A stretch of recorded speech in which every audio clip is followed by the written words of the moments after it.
تموتن إلا وأنتم مسلمون يا أيها الناس اتقوا ربكم الذي خلقكم من نفس واحدة وخلق منها زوجها وبث منهما رجالا كثيرا ونساء واتقوا الله الذي تساءلون به والأرحام إن الله كان عليكم رقيبا يا أيها الذين آمنوا اتقوا الله وقولوا قولا سديدا يصلح لكم أعمالكم ويغفر لكم ذنوبكم ومن يطع الله ورسوله فقد فاز فوزا عظيما أما بعد فإن أصدق الحديث كتاب الله وخير الهدي هدي محمد صلى الله عليه وسلم وشر الأمور محدثاتها وكل محدثة بدعة وكل بدعة ضلالة وكل ضلالة في النار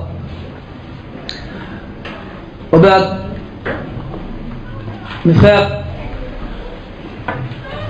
comme le frère Issam vient de nous le dire, le sujet de notre kalima portera sur Al-Ikhlas. Et comme de nombreux savants disaient dans certaines de leurs introductions avant de commencer le cours,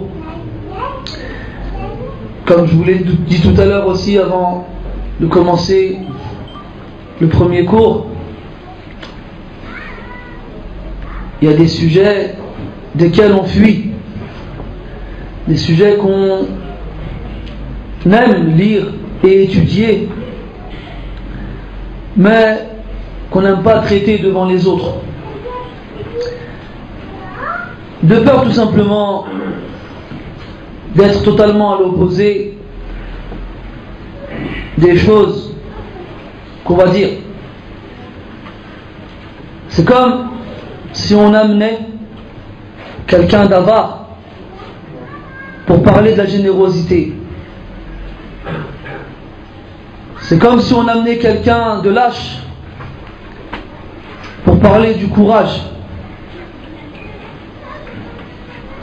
Al-Ikhlas, qui est communément traduit par la sincérité, veut dire en fait plus que cela. Al-Ikhlas tient sa base verbale, linguistique, de 3 lettres. Al-Kha, Al-Lam, Al-Sad. Et on appelle en arabe quelque chose d'un blanc immaculé, c'est-à-dire qui n'est touché par aucune tache noire. Khalas. Il est exclusivement blanc. Salam. Exclusivement blanc. C'est-à-dire que c'est un blanc qui n'est pas entaché par autre chose. Et l'ikhlas, en termes de traduction française, c'est une intention qui est exclusivement, comment dirais-je, vouée barakallahu fika Allah subhanahu wa ta'ala, une intention pure qui n'a pas été entachée, salie, mélangée par autre chose.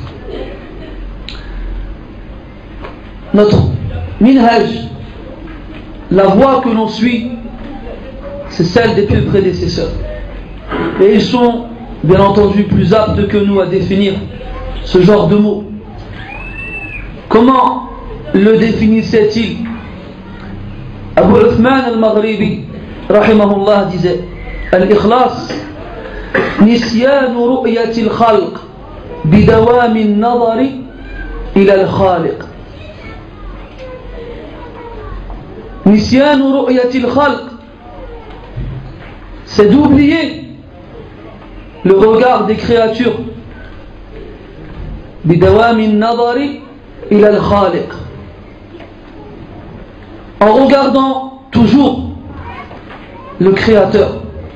Abraham qui ne voit pas le Créateur, mais en ayant face à soi comme seul objectif Rida al-Khaliq Jalla wa Ala, la satisfaction du Créateur,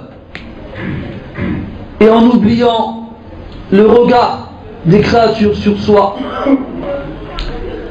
D'autres disaient al-Ikhlas an takuna harakatul abdi fi sirrihi wa alaniyatihi lillah la yumazijuhu shay'un la nafsun wala hawan wala dunya.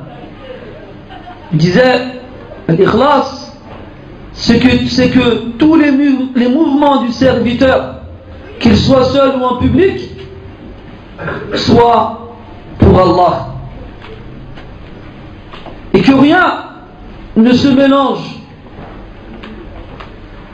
à ces mouvements. Pas ni un intérêt personnel, ni une passion, ni une chose de ce bas monde. L'ikhlas هو مسك القلب وماء حياته ومدار الفلاح كله عليه. L'ikhlas, c'est le muscle du cœur et c'est l'eau qui le maintient en vie. Et c'est l'eau qui le maintient en vie. Et toute sa réussite, la réussite de l'âme, tient dessus. Et dans l'ikhlas, mes frères, quelque chose de très important, pour ne pas dire fait partie des choses les plus importantes. L'ikhlas fait partie de a'mal al-qulub. Les actions se divisent en trois catégories. On a a'mal al-qulub, les actions du cœur, des cœurs. A'mal al-lisan ou a'mal al-jawarih, les actions de la langue et les actions des membres du corps. Et certains savants ils rentrent a'mal al-lisan fi a'mal al-jawarih. Ça ferait donc deux catégories. Les actions du cœur et les actions du corps, ce qui implique la langue et aussi le reste des membres. Et l'ikhlas fait partie des actions du cœur. Et le cœur, bien entendu, toutes les actions qui lui sont légiférées sont obligatoires. Il n'y a pas de mustahab, il n'y a pas de recommandé dans les actions du cœur. Tout est obligatoire. Contrairement aux actions du corps, qui elles varient dans leur jugement entre l'obligation et la recommandation. C'est par cette différence, entre autres, que les savants disent que les actions du cœur sont plus importantes que celles du corps. Ibn al-Qayyim rahimahullah disait أعمال القلوب هي الأصل وأعمال الجوارح تبع ومكملة. La base, ce sont les actions du cœur. Quant aux actions du corps, elles suivent et complètent celles-ci. وإن النية بمنزلة الروح والعمل بمنزلة الجسد للأعضاء. L'intention est équivalente à l'âme, alors que les actions sont équivalentes aux membres du corps. الذي إذا فارق الروح مات.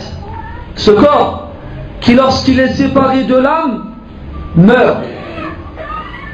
النية بمنزلة الروح. L'intention est l'équivalente de l'âme. Et les actions du corps sont comme les membres du corps.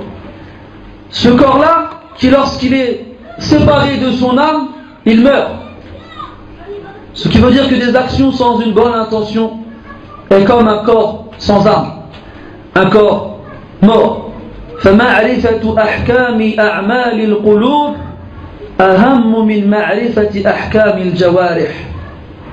La connaissance des jugements relatifs aux actions du cœur est plus importante que que la connaissance des jugements relatifs aux actions du corps.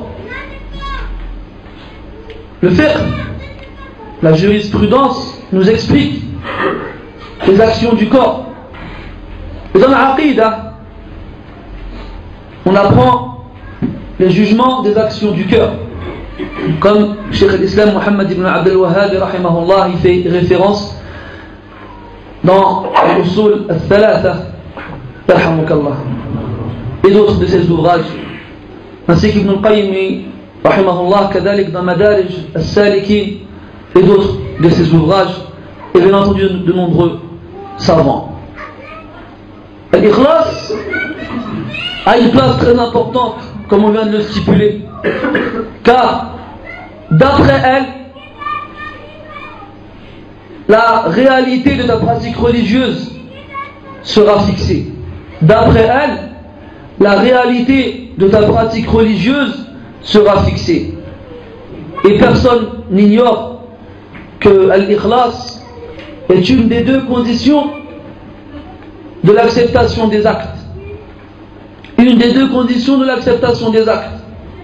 Allah subhanahu wa ta'ala dit dans le Coran: الذي خلق الموت والحياة ليبلوكم أيكم أحسن عملا. Celui qui a créé la mort et la vie afin de vous éprouver lequel d'entre vous sera le meilleur en action. أحسن عملا. On a demandé à Al-Fudayl ibn Iyad rahimahullah quelle action est la meilleure conformément au verset. Il a répondu: Akhlasuhu wa aswabuhu. Akhlasuhu, le plus pur dans l'intention, d'où l'ikhlas. Wa aswabuhu, celui qui est en conformité avec la sunnah. Si tu fais une action dans laquelle il n'y a pas d'ikhlas, même si elle est en conformité avec la sunnah, elle ne sera pas acceptée. Et si tu fais une action avec l'ikhlas, mais sans qu'elle ne soit en conformité avec la sunnah, elle ne sera pas acceptée non plus. Il faut absolument la présence de ces deux conditions. Et Allah subhanahu wa ta'ala dit à la fin de Surat Al-Kahf: فَمَنْ كَانَ يَرْجُو لِقَاءَ رَبِّهِ فَلْيَعْمَلْ عَمَلًا صَالِحًا وَلَا يُشْرِكْ بِعِبَادَةِ رَبِّهِ أَحَدًا. Celui qui espère la rencontre de son Seigneur, qu'il accomplisse des actions pieuses, des actions vertueuses, et qu'il n'associe rien dans l'adoration de son Seigneur. Donc le premier, فَلْيَعْمَلْ عَمَلًا صَالِحًا, une action vertueuse, yani en conformité avec la sunnah, et qu'il n'associe rien dans l'adoration de son Seigneur, la pureté de l'intention. L'ikhlas est une cause à ce que l'action ait une énorme récompense, même si elle est minime. L'ikhlas, donc la pureté de l'intention, donne à la petite action une énorme récompense. Ce qui nous fait comprendre quoi? Qu'une action peut être la même et peut être effectuée par plusieurs personnes, la même action, elle aura une récompense différente chez ces personnes-là en fonction de leur intention, de leur ikhlas. Et de nombreux hadiths font référence à cela. Le hadith de al-bitaqa, sahib al-bitaqa, celui qui vient yawm al-qiyamah, et Allah subhanahu wa ta'ala lui fait voir 99 parchemins qui s'étendent tous jusqu'à l'étendue de l'horizon, jusqu'au maximum où la vue peut s'étendre, la portée de la vue. Chacun de ces parchemins est plein des péchés de cet homme-là. Allah lui dira: renies-tu ce qui se trouve dans ces parchemins? Là, lui dira: non, ya Allah, je reconnais tout ce qu'il y a dans ces parchemins. Et on sortira une carte sur laquelle est écrite La ilaha illallah. on nous dira tiens, c'est ta hasana, ta bonne action. Et on demandera à ce que les balances soient posées. Et on posera les parchemins sur un des plateaux de la balance et la carte sur l'autre. Et la carte l'emportera sur les 99 parchemins. وَلَا يَثْقُلُ مَعَ اسْمِ اللَّهِ شَيْءٍ. Et rien n'est lourd à côté du nom d'Allah subhanahu wa ta'ala.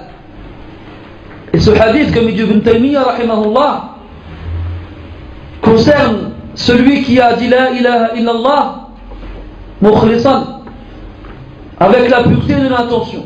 Pourquoi?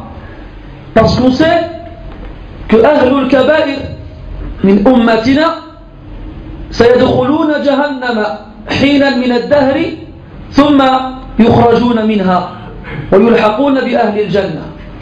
هذا معتقد أهل السنة والجماعة سلك الله بي وبكم سبيله.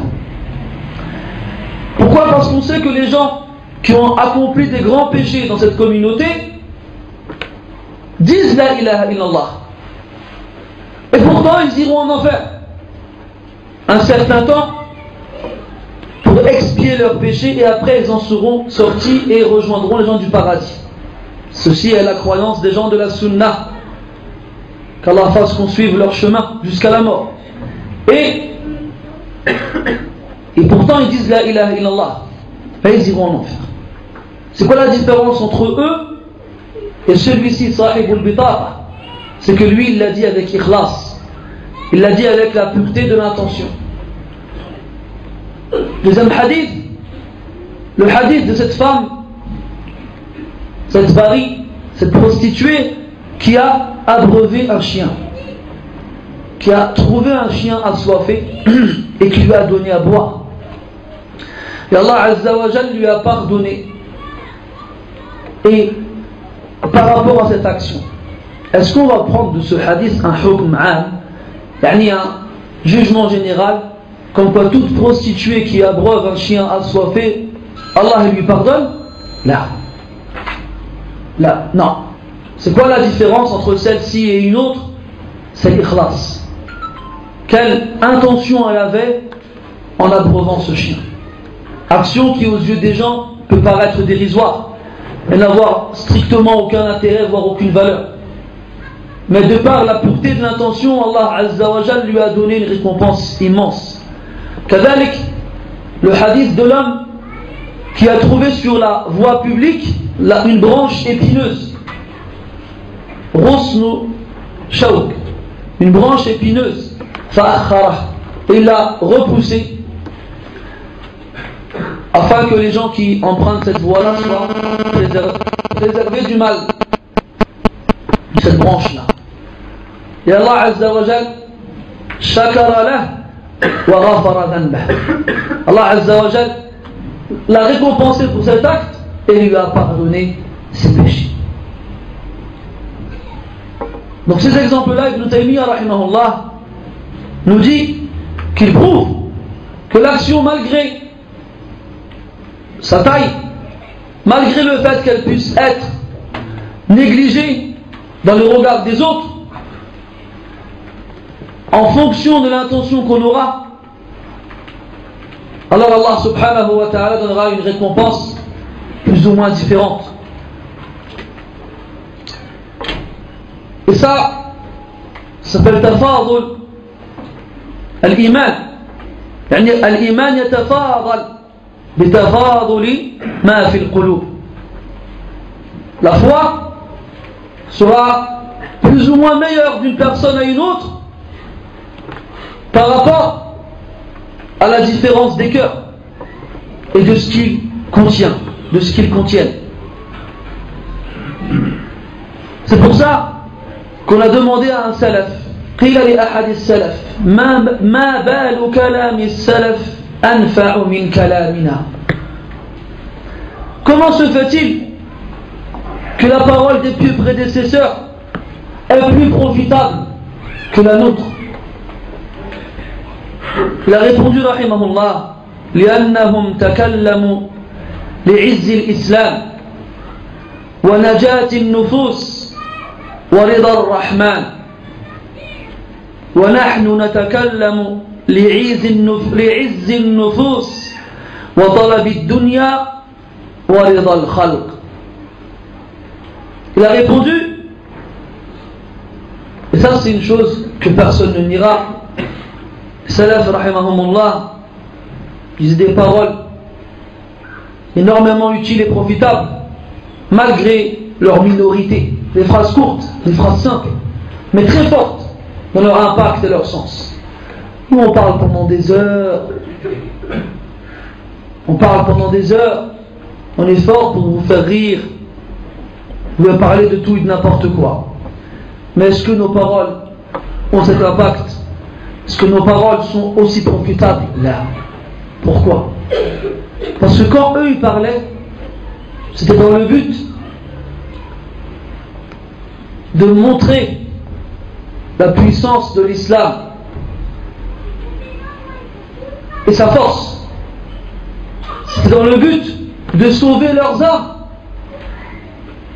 et de satisfaire le tout miséricordieux. Quant à nous, quand on parle, c'est pour montrer, c'est pour s'enorgueillir, montrer la puissance de nos âmes, soi-disant. C'est pour demander une partie de ce bas monde. Et enfin, pour satisfaire les gens et les créatures.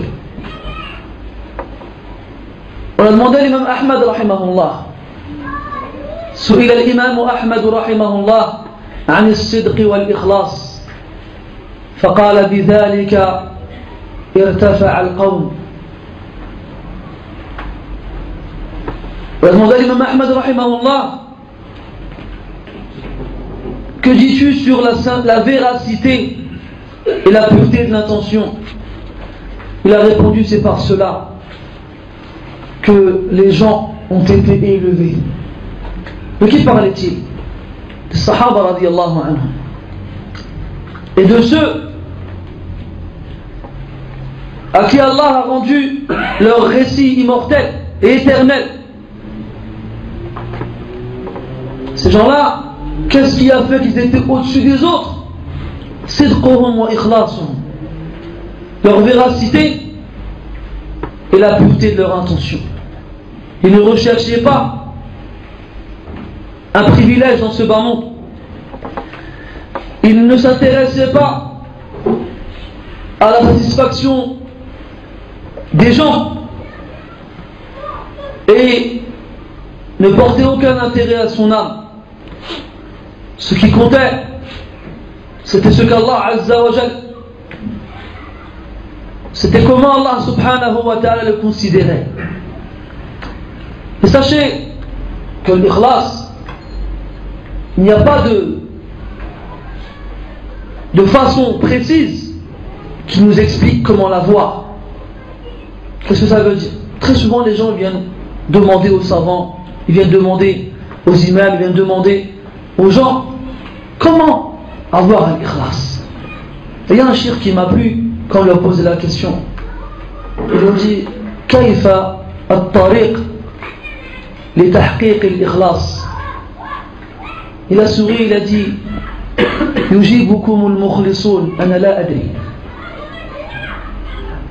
On lui a dit, ya Cheikh, quel est le moyen de concrétiser l'ikhlas? Il a souri, il a dit, les sincères, les mukhlisoun vous répondront, quant à moi je ne sais pas. Toi tu aurais fait, premièrement, tu dois faire ça. Ensuite tu fais ça. C'est le malik del mukhlisin. Sois le roi des mukhlisin. Alors tu connais rien. Et tu n'es rien. Eux, leur vie entière dans l'ilm ou l'amal, et à la fin ils n'osent même pas répondre à ce genre de questions. Wa inna lillahi wa inna ilayhi raji'un. Inna lillahi wa inna ilayhi raji'un. Wallahi, on se rappelle cette histoire. Le Cheikh Al-Albani rahimahullah, il avait une 2 chevaux, il roulait avec sa voiture et pendant le chemin il a été pris de fatigue, il s'est arrêté et il s'est endormi dans sa voiture. Et il a été réveillé par des bruits. Il ouvre les yeux, il voit des gens comme ça à la vitre en train de le regarder. Il dit Houa, Al-Albani, Al-Albani. C'est lui, Al-Albani, Al-Albani. Et les gens s'agglutinent autour de la voiture à essayer de le voir. Et lui, il se met à pleurer, rahimahullah. Il se met à pleurer. Et il dit Sirna Mashhouri. On est devenu connus. On est devenu célèbre. Wallah, c'est une musiba. Shafi'i, rahimahullah, il a dit j'aurais aimé que les gens prennent cette science. Il parlait de la sienne sans jamais l'attribuer à son possesseur, sans savoir que ça vient de moi.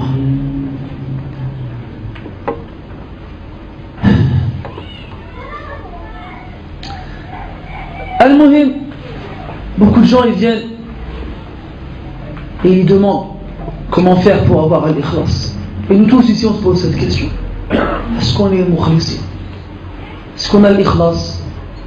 Est-ce que ces rak'atayn que je viens de faire c'était pour Allah? Est-ce que ce hajj que j'ai accompli il était pour Allah? Est-ce que mon déplacement vers la mosquée il était pour Allah? Et la akhirihi.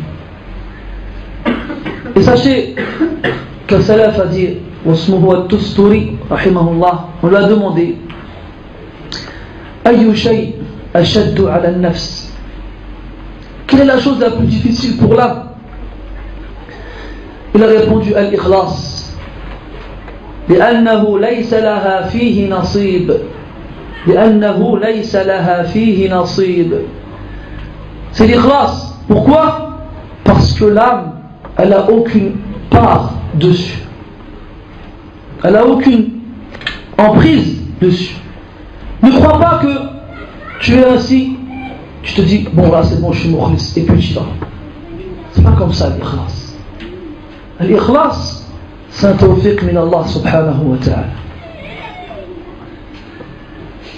C'est une réussite qu'Allah subhanahu wa ta'ala t'accorde.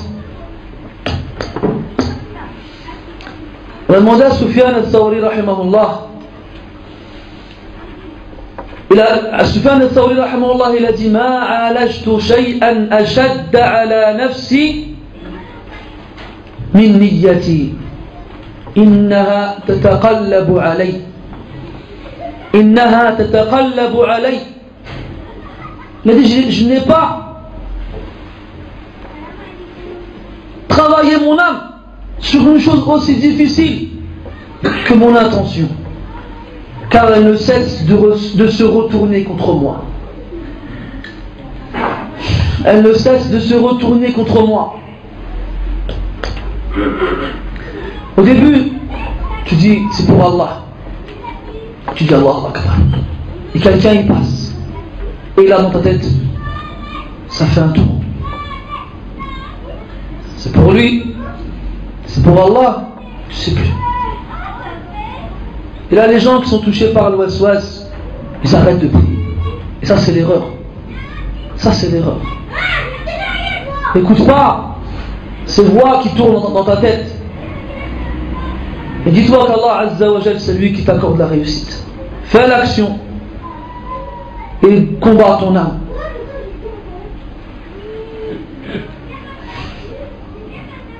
On a demandé à un savant comment s'en sortir de cette lutte perpétuelle avec son âme et son intention. Jusqu'à quand cette lutte durera-t-elle? Il a dit jusqu'à la mort. Jusqu'à la mort. Ne crois pas que tu trouveras une parole qui te donnera l'astuce pour s'en débarrasser. Toute ta vie, tu lutteras pour ta mia. C'est comme ça que les Sahaba ils ont vécu. C'est comme ça que les Salaf ils ont vécu. Et c'est comme ça que nous aussi on vivra. Agis, fais tes actions et demande à Allah l'ikhlas. Demande à Allah Ta'ala de t'accorder cette réussite C'est pour ça, mon frère, quand tu fais une action, ne te dis pas, Masha'Allah, j'ai fait, et j'ai fait, et j'ai fait. Quand tu fais des actions, oublie-les, n'y pense même plus. Fais comme si tu n'avais rien fait. Et multiplie les bonnes actions.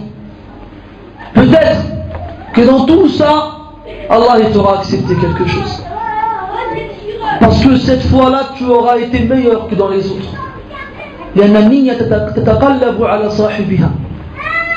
Car l'intention, elle se retourne contre son propriétaire. Abdullah ibn Abbas radiyallahu anhuma disait: لو علمت أن الله تقبل مني سجدة لكان خيرا لي من الدنيا وما فيها. Si je savais qu'Allah subhanahu a accepté de moi une prosternation, ce sera meilleur pour moi que ce bas monde de ce qu'il contient. Les gens n'ont pas compris. قالوا لما ذلك? Pourquoi? قال لأن الله تعالى يقول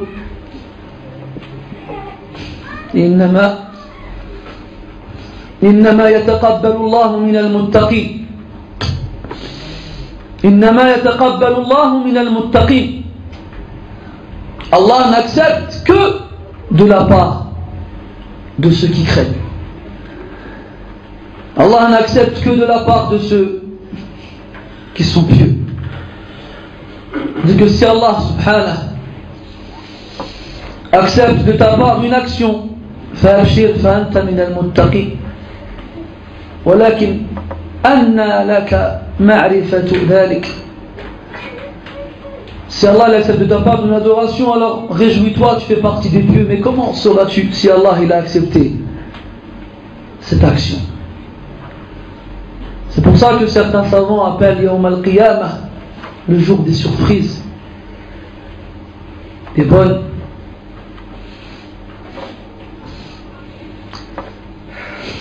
et des mauvaises.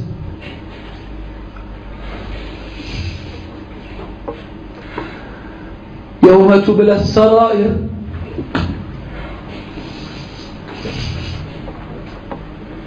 فما لهم من قوة ولا ناصر. Le jour où les secrets seront dévoilés, ce jour-là, personne n'aura de force ou de secoureur.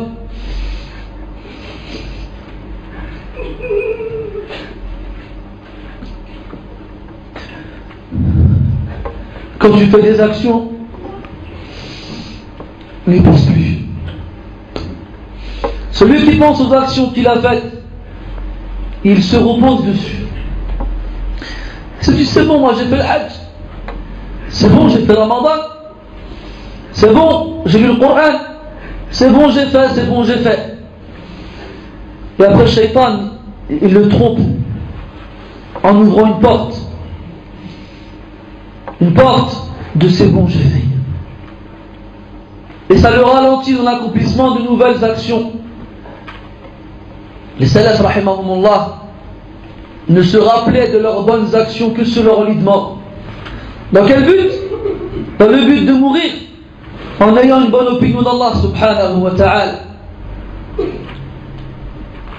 Amma durant leur vie, ils ne pensaient à rien.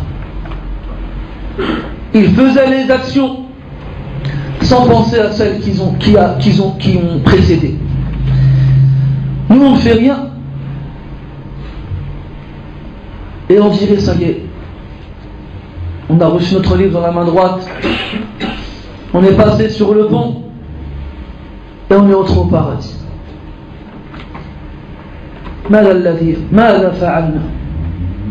Qu'est-ce qu'on a fait? On regarde les autres dehors qui ne prient pas et on dit nous on est meilleurs qu'eux. Mais regarde pas celui qui est en dessous de toi. Regarde celui qui est au-dessus de toi. C'est comme ça que tu avanceras. Maintenant tu regardes celui qui est dans l'égarement et la perversité. En quoi cela va-t-il t'aider à devenir meilleur? En rien. Donc la niya, mes frères, l'ikhlas, ce n'est pas entre nos mains. Ça ne sert donc à rien de passer des heures et des heures et des heures, la niya, la niya, la niya. Et ça, c'est une porte que Shaitan il ouvre vers al-waswasa, vers les suggestions, les doutes. Et tu vois la personne devant le sof, les mains comme ça pendant un quart d'heure, les yeux fermés, il se concentre. Tu dis mais qu'est-ce que tu fais? Il dit je fais ma niya.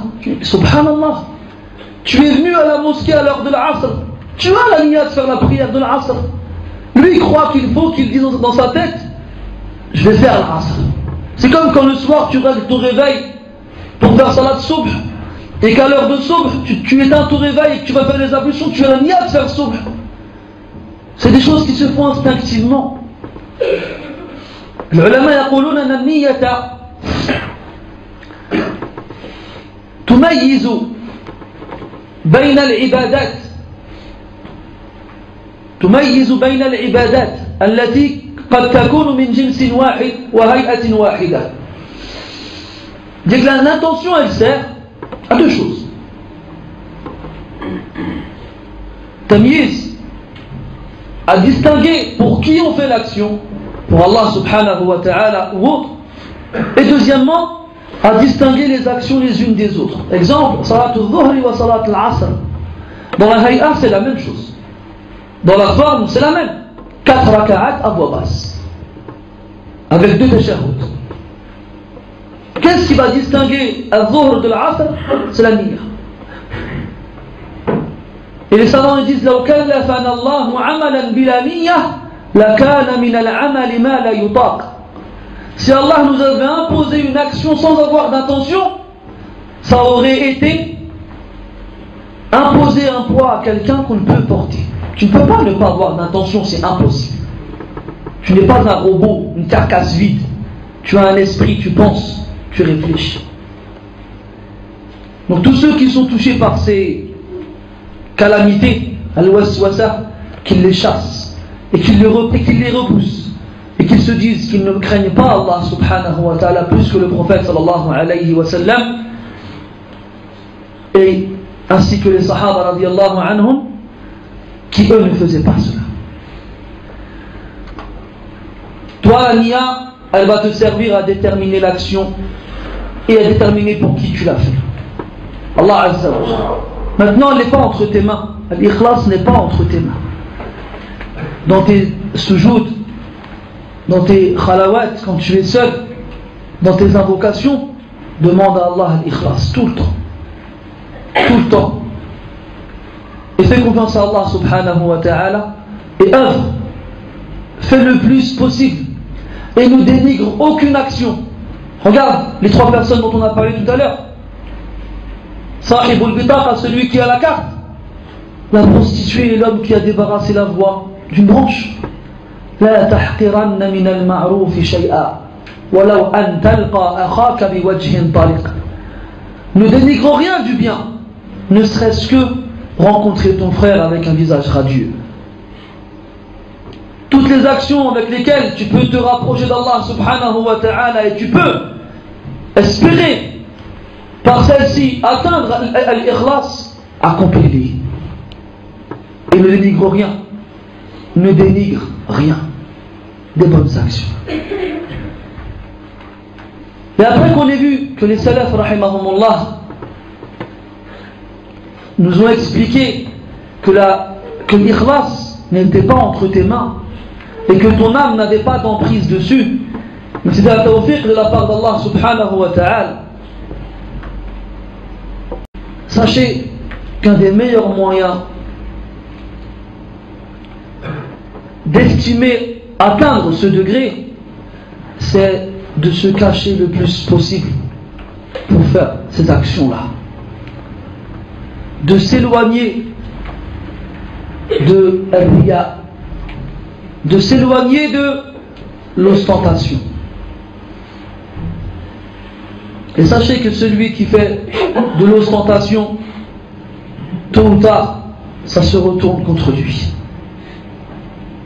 Dit dans le hadith sallallahu alayhi wa sallam, man ra'a Allahu bih. Celui qui fait de l'ostentation, Allah Ta'ala lui en fera autant. Il le fera voir, mais pas dans les choses qu'il voulait qu'on voit de lui. Dans le Fudayl rahimahullah, il disait Adrakna unasan yura'una bima ya'malun hatta asbahu yura'una bima la ya'malun. Wallah kalam shadid hada. Il a dit on a vu des gens qui faisaient de l'ostentation dans les actions qui les appliquaient jusqu'à ce qu'ils fassent de l'ostentation dans les actions qu'ils n'appliquaient pas. Pour celui qui n'a pas compris, il faisait des actions pour se faire voir par les autres. Mais comme le prophète l'a dit, alayhi salatu wassalam, tôt ou tard ça se retourne contre lui. Et à la fin, on le voyait dans son délaissement des actions. On le voyait dans son délaissement des actions. Celui qui fait riya, celui qui fait de l'ostentation, il ruse.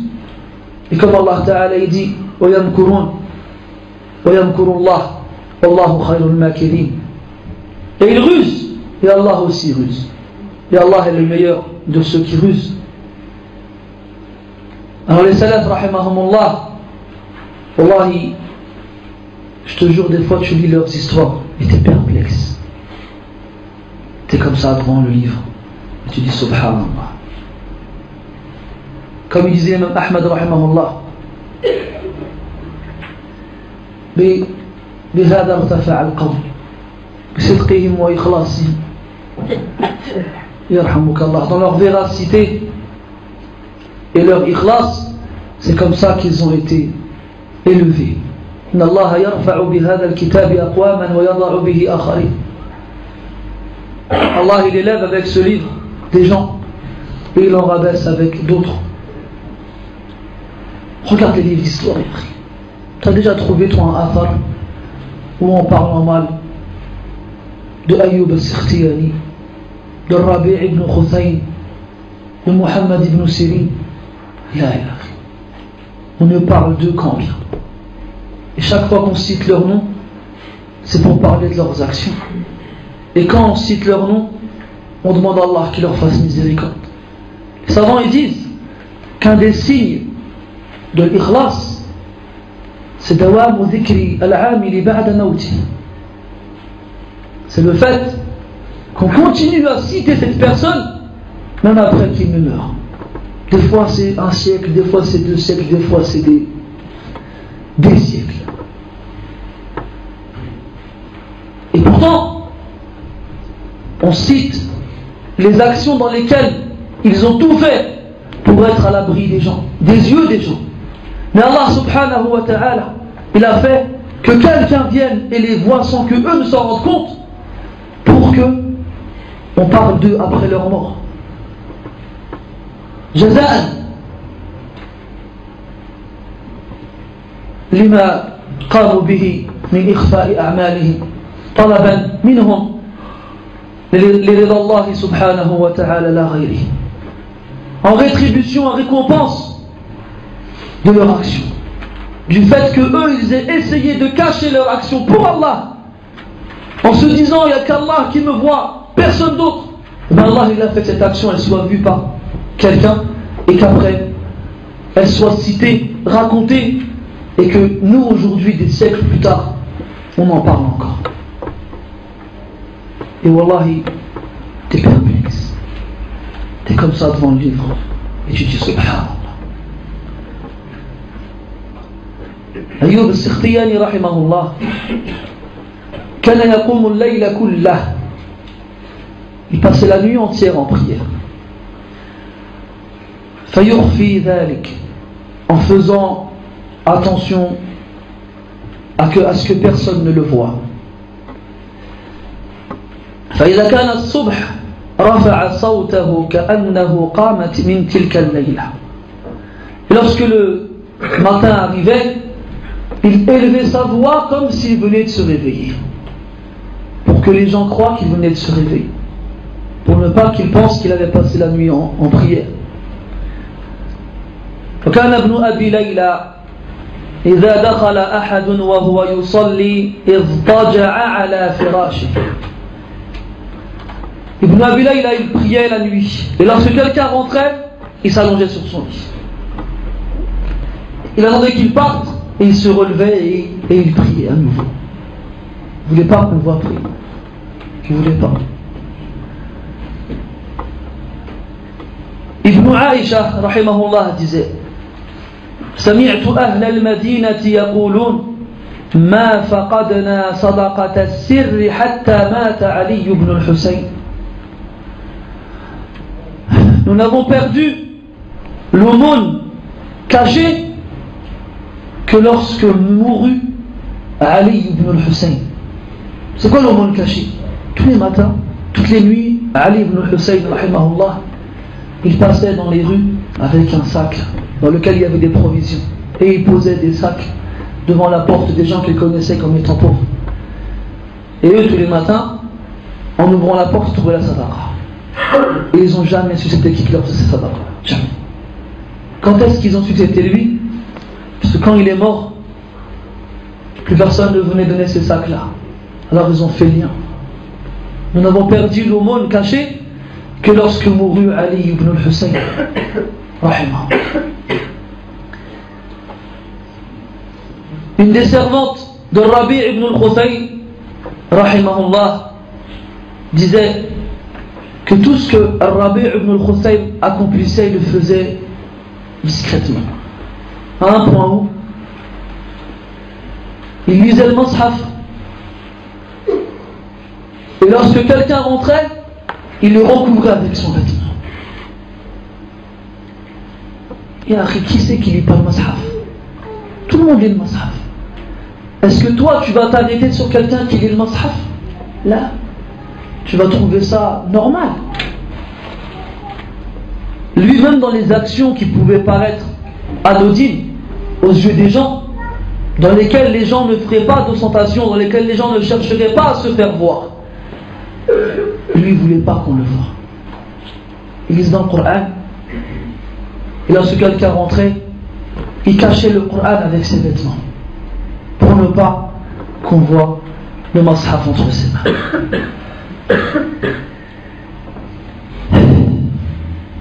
وكان أحد السلف إذا وعظ تأثر بوعظه فكان يخاف من الرياء بعد أن امتلأت عيناه من الدموع فأخذ يمسح وجهه ويقول ما أشد الزكام. Il y avait un pieux parmi les prédécesseurs qui faisait une exhortation aux gens. Il faisait l'exhortation aux gens, mais lui-même il était touché par cette exhortation-là.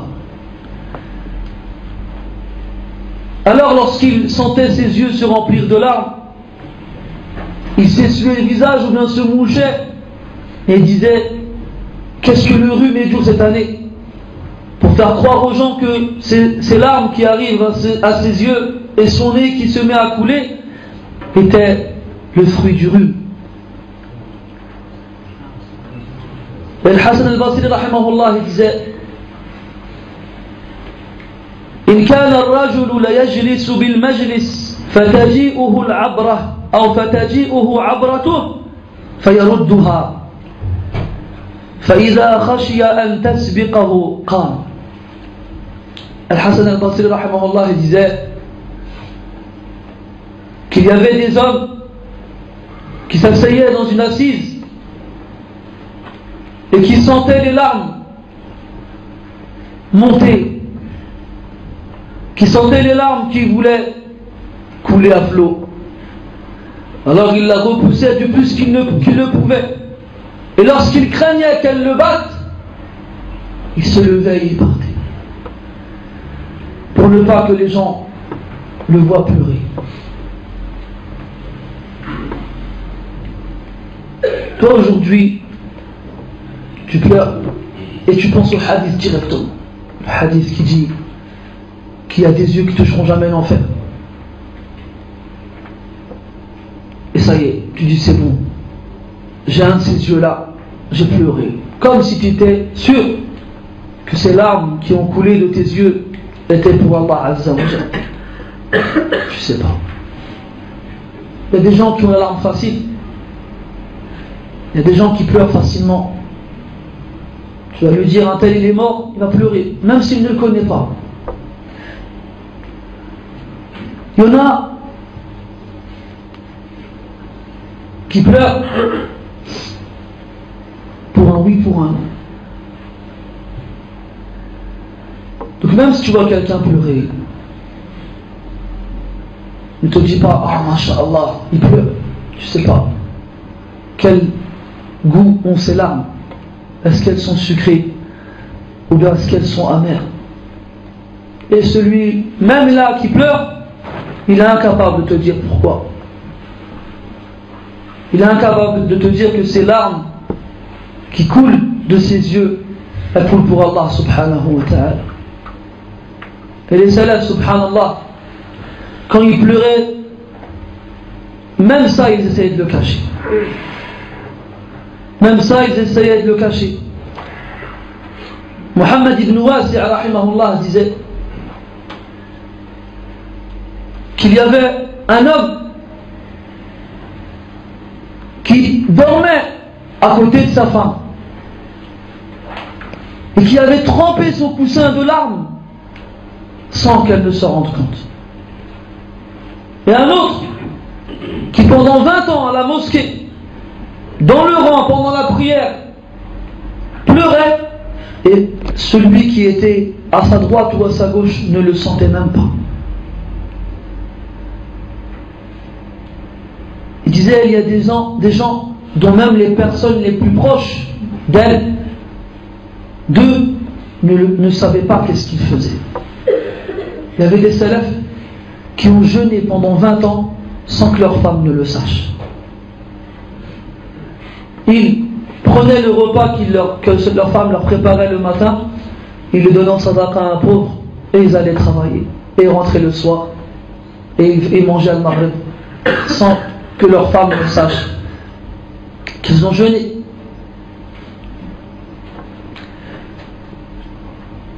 Et nous, qu'est-ce qu'on a fait?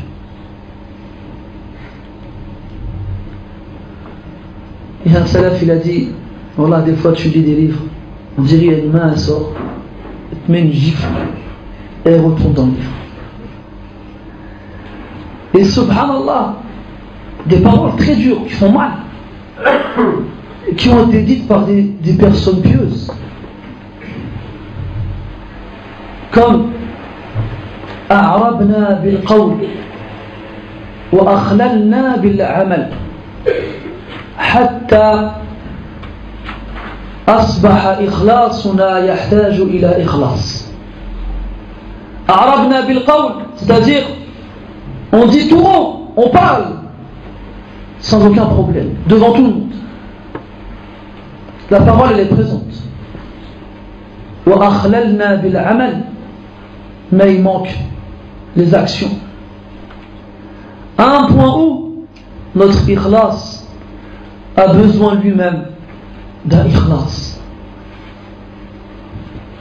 Ça veut dire que même des fois, ce ikhlas que tu essayes d'avoir, tu as l'impression que tu l'as pas pour Allah. Je veux avoir le ikhlas pour faire comme les autres. Je veux avoir le ikhlas pour qu'on dise il a l'ikhlas. Et ça, c'est un des problèmes, mes frères, qui est très répandu aujourd'hui au sein de notre communauté. Tout le monde parle. Tout le monde parle, n'importe qui parle. أي واحد يأتي ويتصدر أمام الآخرين ويخطب ويعظ. N'importe qui vient et il se met à l'avant de la scène et il parle et il fait des discours et des exhortations. Mais est-ce que ces paroles-là, elles sont suivies après par des actes? Est-ce que ces paroles-là, elles sont suivies après par des actes? Sallallahu alayhi wa sallam. quand on voit les ulama, à quel point ils repoussaient ceux qui faisaient leurs éloges, malgré le fait qu'ils étaient à un stade avancé de leur vie, ils étaient vieux.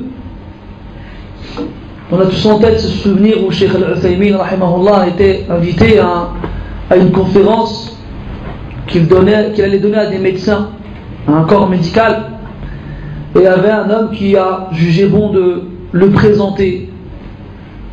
Alors il a commencé à donner son nom et puis il a voulu donner ses fonctions. Il a dit yakfi.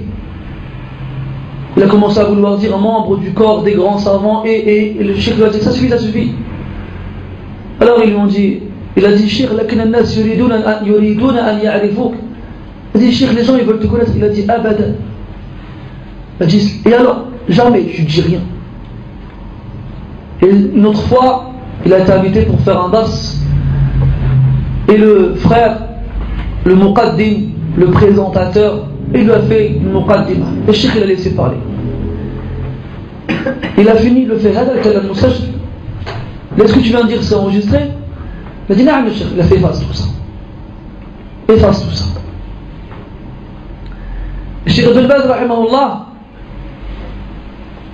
il a reçu une lettre d'un poète qui écrivait dans un magazine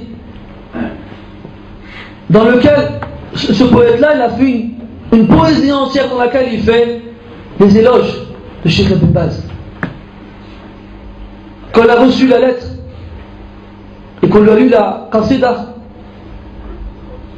et on lui a demandé son autorisation pour la mettre dans le magazine, qu'est-ce qu'il a dit? Mazziqha, mazziqha, déchire-la, déchire-la. On n'a pas besoin de ça. Cheikh Al-Albani rahimahullah, pareil, quand un frère fait sa présentation et on entend la voix de Cheikh Al-Albani rahimahullah lourde, une respiration lourde, et il dit laisse tout bizarre à quel nom sauf, et il pleure. Je ne suis pas comme tu m'as cité. Je ne suis qu'un petit étudiant dans la science rahimahullah. Je ne suis qu'un petit étudiant dans la science. Cheikh Al-Albani dit ça rahimahullah. Wallah ya hajj. Faut pas donner au nafs ce qu'il veut. Le nafs il aime bien les compliments. Il aime bien qu'on lui fasse des éloges. Il aime bien qu'on le caresse dans le sens du poil. Et des fois les gens ils veulent pas mal quand ils font cela. C'est pas leur but. Ils ne veulent que montrer l'amour qu'ils ont envers cette personne et le respect qu'ils lui donnent. Mais ils ne savent pas qu'ils ne l'aident pas. Ils ne savent pas qu'ils ne l'aident pas. Il y a un frère une fois, il a dit à un shir, il a dit shir, j'ai peur pour ma niya quand je fais la prière, je pense que je me dis que je fais ça pour les gens. Il lui a dit, mais qui te connaît toi? Qui te connaît toi? Tu n'es qu'un musulman parmi les autres dans la mosquée. Les gens ils passent devant toi sans se retourner sur toi. Pourquoi tu penses à ça? Qu'est-ce que tu dois dire de ces imams qui sont devant 10 000 personnes? Ou de ces savants qui sont sur une table devant des personnes? Et qu'on voit et qu'on observe et qu'on regarde. Comment tu dois dire? Une fois à Mecca, il y avait le Mufti Hafidahullah qui priait. Et nous on observait comme ça, on regardait, on analysait sa prière. Imagine-toi, qu'est-ce qu'il doit y avoir dans sa tête à ce moment-là? Comment tu fais? Tu vas t'arrêter et recommencer à arrêter comme Sahib al-Waswas? Là. Tu vas carrément ne plus faire la prière et partir ailleurs? Là. Tu dois continuer. Wasta'in billah. Et demande l'aide d'Allah Azza wa Jal. Et Wallah, comme ils disaient les ulama, الشهرة c'est une musiba. وما كان صادقا من أحب الشهرة. Et celui qui aime la célébrité, Wallah, il n'est pas sincère, il n'est pas véridique. Celui qui aime qu'on parle de lui, celui qui aime qu'on le regarde, il n'est pas véridique. Sallallahu salam wa alayhi. Cache tes bonnes actions. Fais-en le plus possible sans penser à ce que tu as fait. Et surtout, cache-toi du regard des autres. Et comme il disait aussi, Salaf, cache tes bonnes actions comme tu caches tes péchés. Tes péchés, tu les caches ou là? Tu les caches. Et tu n'aimerais pas qu'on les voie. Tu n'aimerais pas qu'on les découvre. Et bien fais-en autant avec tes hasanat, avec tes a'mal salihah. Cache-les. Ne les fais pas devant les autres. Attends d'être seul. Attends à ce qu'aucun œil ne soit pointé sur toi. Et aussi, ne recherche pas le prestige, ne recherche pas la reconnaissance, ne recherche pas la réputation. Comme il disait Cheikh Ibn Taymiyyah, rahmatullahi alayhi, Hubbu al-zuhur yaksiru al-zuhur. Aimer être vu, aimer être connu, ça casse le dos.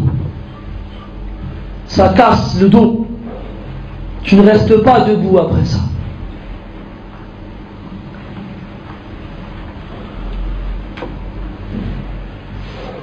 Et l'ikhlas,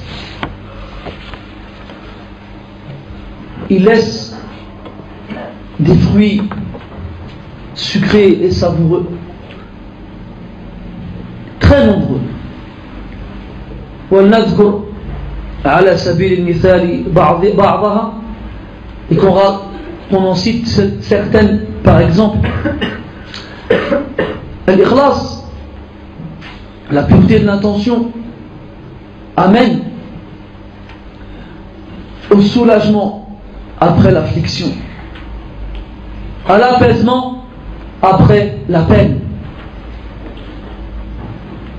Et tout le monde connaît le hadith de ces trois hommes qui se réfugièrent dans une grotte et dont cette grotte-là, et dont l'entrée de cette grotte-là fut obstruée par un rocher qui tomba. Chacun d'entre eux évoqua une action dans laquelle il estimait avoir al-ikhlas. Premier, il a dit qu'il avait des parents et qu'il avait aussi donc un troupeau duquel il amenait du lait, et le soir, en rentrant chez lui, il en donnait d'abord à ses parents et ensuite il en passait à sa famille. Mais un soir qu'il a tardé, il est rentré tard et il a trouvé ses parents en train de dormir, et il est resté à leur chevet à attendre leur réveil pour qu'ils soient les premiers à boire de ce lait. Et il a laissé ses enfants pleurer de faim jusqu'à ce qu'ils s'endormissent. Et c'est seulement au réveil de ses parents et après qu'ils aient bu du lait qu'il a donné à sa famille. Après il dit: Ya Allah, si tu sais que j'ai fait cela que pour toi, alors ouvre-nous une brèche. Et le rocher bougea. Deuxième, il avait une cousine dont il était amoureux éperdument. Et toujours il essayait de la séduire et elle refusait. Un jour qu'elle fut touchée par une pauvreté, elle est venue le voir pour lui demander de l'aide. Alors il a saisi l'occasion. Il lui a dit: offre-toi à moi, je te donne la somme dont tu as besoin. Alors elle, à cause de la pauvreté, elle a accepté. Mais lorsqu'il s'est mis au-dessus d'elle, elle l'a repoussé en lui disant: crains Allah. Elle l'a repoussé en lui disant: crains Allah. Si tu crains Allah, alors ne m'oblige pas à faire cela. Alors l'homme, il s'est rappelé Allah Azza wa Jal et il s'est poussé d'elle et il lui a donné l'argent. Et après il dit: Ya Allah, si tu sais que j'ai fait cela pour toi, alors ouvre-nous une brèche. Et la pierre a bougé encore une fois. Et le troisième, il avait un associé, donc avec lequel ils ont acheté. Là, il avait un ouvrier, quelqu'un qui travaillait pour lui. Et il est parti sans qu'il ne puisse le payer. Alors il a pris l'argent, ce salaire-là, et il l'a investi. Et Allah il lui a mis dedans la bénédiction jusqu'à ce qu'il ait fait avec un troupeau et il a akhirihi. Plus tard, cet ouvrier il est venu, il a demandé son salaire. Alors l'homme lui dit, tiens, tu as tout ce troupeau et tout ce terrain et tout cela, c'est à toi, prends-le. L'homme il a dit non. Il a dit, moi j'ai travaillé pour telle chose et pour tel salaire. Il lui a dit, c'est ton salaire, prends-le. Et après il a dit, Allah, tu sais que j'ai fait cela pour toi, alors ouvre-nous une issue. Et là le rocher s'est suffisamment déplacé pour qu'il puisse en sortir. Tafrij al-kurubat, al-ikhlas, al-amal, al-salih. Quand tu es touché par une peine, quand tu es dans une calamité et un mal, tawassal ila Allah بهذه الأعمال التي ترجو فيها الإخلاص. Rapproche-toi d'Allah Azza wa Jal par ces actions-là dans lesquelles tu espères qu'il y a l'ikhlas. وهذا من التوسل المشروع. Et ça rentre dans le tawassul, c'est-à-dire le fait de mettre un moyen entre guillemets entre soi et Allah Azza wa Jal, mais légiféré. Car le tawassul il est soit mashrou' soit mamnou'.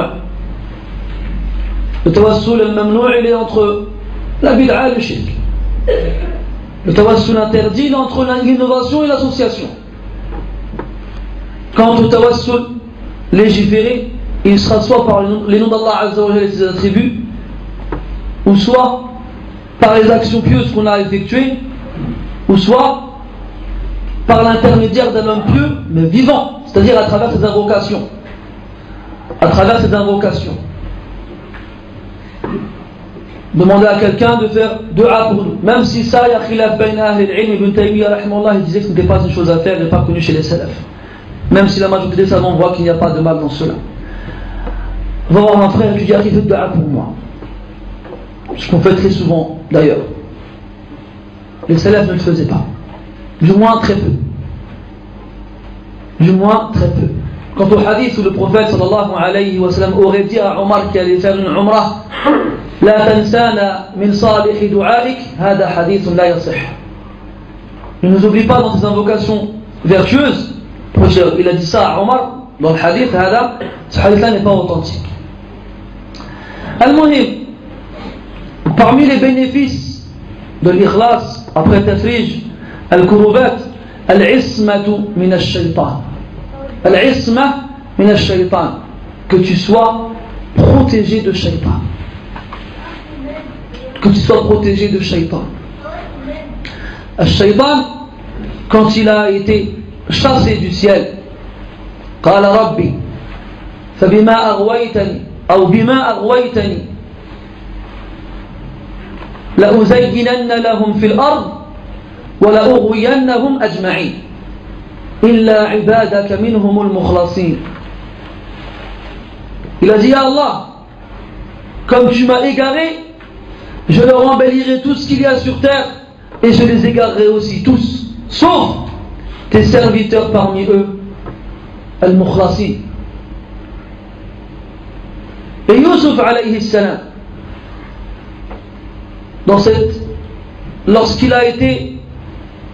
lorsque la femme de l'Aziz a tenté de le séduire, Allah dit وَلَقَدْ هَمَّتْ بِهِ وَهَمَّ بِهَا. Elle a eu envie de lui et il a eu envie d'elle. لَوْلَا أَنْ رَأَى بُرْهَانَ رَبِّهِ. Si ce n'était la preuve évidente qu'il a vue de son Seigneur. كَذَلِكَ لِنَصْرِفَ عَنْهُ السُّوءَ وَالْفَحْشَاءَ. Il en est ainsi, nous le préservons du mal et de la turpitude. إِنَّهُ مِنْ عِبَادِنَا الْمُخْلَصِينَ. Il était certes parmi nos serviteurs al-mukhlasin.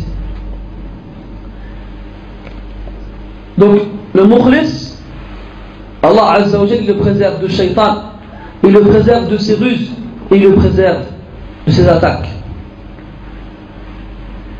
Et al-Mukhlis, il a le droit à l'intercession du prophète sallallahu alayhi wa sallam.